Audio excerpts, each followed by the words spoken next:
It is officially the spookiest time of the year, and Nintendo Switch surprisingly has a great variety of games for you to play if you are looking for some scares in the next couple of weeks for Halloween. Now, some people celebrate it, some people don't. Maybe you're not going to go out at all. Maybe you don't have any kids or younger siblings, and trick-or-treating is kind of not in your wheelhouse anymore. You just want to stay home. You've already seen all the horror movies you can muster, and you want to play something. Well, today we are going to talk about 7 spooky games you can try right now on Nintendo Switch. Whether you play these under the covers in handheld mode or you play docked, these are all going to provide a pretty good experience, a good to great experience. Some of these are just super creepy and couldn't be left off the list. And if you have any favorite creepy / spooky games on Nintendo Switch, make sure to leave them in the comments below if I didn't mention them. But without further ado, let's get started with our first one here, and that is Little Nightmares Complete Edition. Zach and I both love this game. The atmosphere alone is reason enough to get this. Now, it is a little bit more on the expensive side for a game that's this short. It's $30 on eShop. You can also find it physical, but it's such a small download, I recommend going digital. Atmospheric, spooky, it's a side scroller. There are all types of weird little creatures that will maybe give you nightmares. Nightmares is in the title after all. This is a side-scrolling platformer with puzzle elements, but like I said, the atmosphere of this one is what really sells it to me. The music is creepy, the creatures are all sorts of insane, and the story that they tell here is actually really cool to boot. I won't really get into that because I want you guys to experience that for yourself, but I do want to note that, again, it is a little bit shorter, and for the $30, I know some people maybe don't like that. That was the biggest criticism of it when it was originally released. The critics absolutely love the game, though. I know it was a Game of the Year contender for a lot of people. Zach and I both really love it. We can't recommend it enough. And if you don't mind spending the $30 on a few hours of like really top-notch entertainment, Little Nightmares Complete Edition is for you. Next up, we have one of the kings of horror as far as video game series goes, and that's Resident Evil Revelations 1 and 2. We will go ahead and mention both of these here.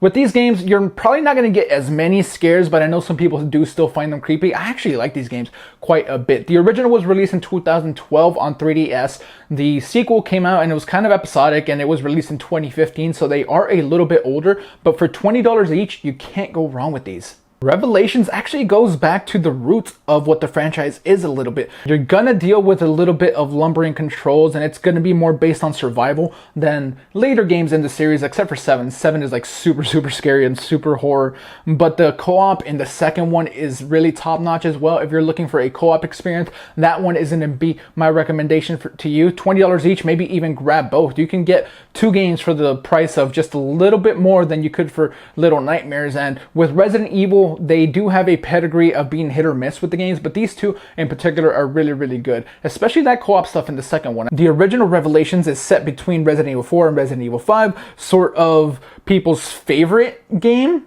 In 4 at least. I don't know, people probably don't like 5 as much. Some fan favorite characters are in this one, so definitely check it out if you are a fan of Resident Evil. You will not be disappointed, and if you haven't played it, yeah, you probably should. They've been out for a while, so by all means. Next up, we have Inside. This was one of my Game of the Year contenders when it came out. Playdead did a fantastic job following up Limbo, which was already a critical darling that a lot of people loved. This took the simplistic gameplay of Limbo, added a little bit of color and some more interesting puzzles and some very insane story elements, and threw it out there, and a lot of people really loved it. The ending for this game still sticks with me to this day. I can envision it right now, and trust me guys, it is super creepy. I didn't know what to make of it at the time. I probably still don't really know what to make of it now. If you played it, you know exactly what I am talking about. And for $20, this is a phenomenal experience. It's also on the shorter side, just like Little Nightmares. These two games are a little bit similar. You are kind of just doing some side scrolling and puzzle elements. And for these, atmosphere and setting is going to be what draws you in. But they are both phenomenal. You can get Inside for $10 cheaper. So I would probably recommend going with that just because, hey, cheaper's always good. But Inside, it's been praised to no end, and we are going to follow through with that here. Limbo is also available on Nintendo Switch. You can check that out as well, but Inside is the one we want to go with here. Check it out. The next one on the list here is kind of the ones that almost didn't make it, and it's going to be Hello Neighbor. Now, I know this isn't really horror, but there are some jump scares in it, and there is some spooky action to be had. You are a little boy trying to get into the neighbor's house because you saw something you probably shouldn't have seen.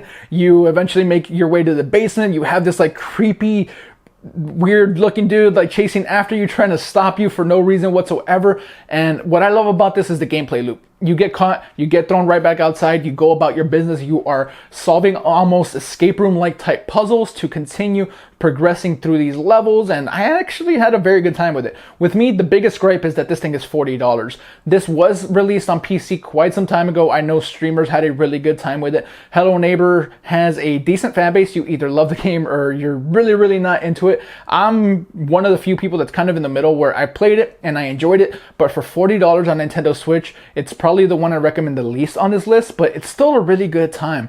If you maybe have seen some streams of it in the past and you didn't even know it was on Switch because the game kind of flew under the radar in my opinion, go ahead and check it out. There is some cool aspects to it, and if you really like escape rooms and a little bit of jump scare stuff here and there, this could be a good one for you. Who wouldn't be afraid of being chased around by this like random dude that kind of looks like a serial killer? Who knows? But yeah, let's move on.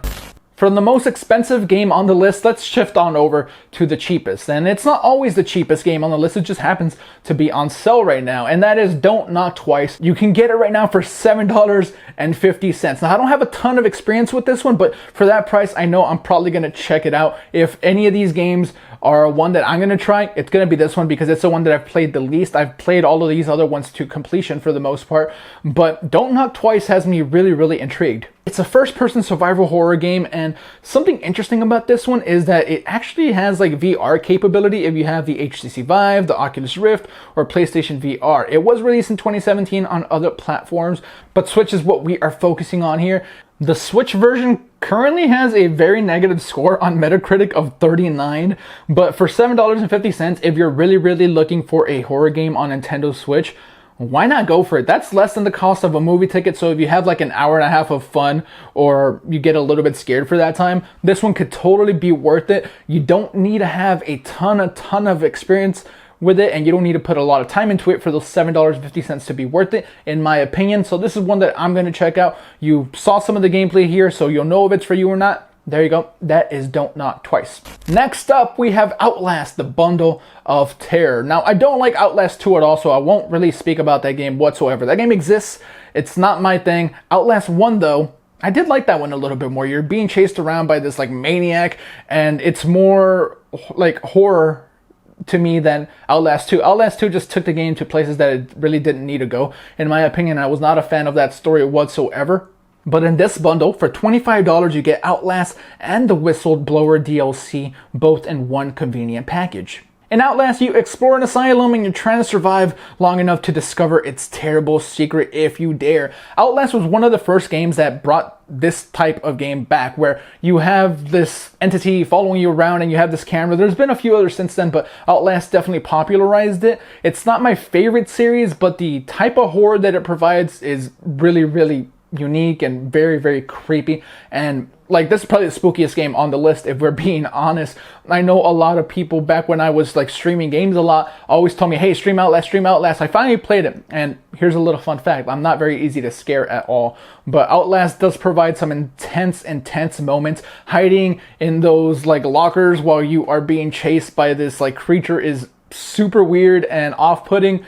And it's honestly a decent time for the price as well. The Whistleblower DLC, which I never played, is added on here, so it's a convenient bundle. Stay away from Outlast 2, but try Outlast 1. And last on our list, we have a full-priced retail product. And some people are mad that this is a full-price retail product, and it might not be the scariest thing on the list, but Doom is a fantastic first-person shooter. It kind of revitalized my love for first-person shooters. The soundtrack in the game is amazing. The gameplay is so fluid, so fast, it's in your face, and you're probably never going to be scared during this one, but so many of these like demons and creatures are sort of creepy. You have giant like eyeballs, you are ripping people's demons' mouths open while attacking them with shotguns in their face. It's a super good time. The story itself is very sizable. The multiplayer, I don't know if that's still alive on Nintendo Switch or not. Probably not would be my guess, but the single player alone is worth the price. I do recommend maybe look for it used, maybe look for some sales on a physical version. $60 is probably a little steep because the game's a little bit older. We have Doom Eternal coming, so that's going to be totally worth the $60. But the original Doom, and not the original Doom because that was a very long time ago, the Doom I'm talking about now, if you can find it for like $40 right now, it's a fantastic, fantastic deal. It's been my favorite shooter in recent memory. They are doing some awesome stuff over there. Panic Button did a really good job porting this one. It might not be 60 FPS, but it does have that gyro aiming, and that really helps out a lot. I can't say enough good things about Doom, and I'm sure you guys have heard of it. If you've never experienced it, if you've been waiting, by all means, Halloween, perfect time to do so. Curl up, play in handheld mode, slay some demons, have a good time. And there you have it, a very spooky assortment of pretty quality titles you can experience right now on Nintendo Switch for varying prices. I try to make sure to include some stuff that was a little cheaper with Don't Knock Twice. We have a full retail product there in the form of Doom, but for the most part, these can all be said to have some type of quality. Don't Knock Twice is the only anomaly where it might not be the best game, but it's so cheap that if you're really looking to get scared and you've already experienced some of these other games, that's one I would recommend as well. But let me know what you think about my list in the comments below. Are there any games that I left off of it that you would have loved? Sound off, maybe we can have a conversation down there, and let's try to keep it friendly. Have a good and safe Halloween. I know it's still a few days till we get there, but you can never be too safe out there, guys. Have a good time. Have a safe time. Enjoy these games. That's pretty much it. Don't forget to subscribe. Hit the thumbs up if you enjoyed the video. We'll catch you on the next one. Switch Force out.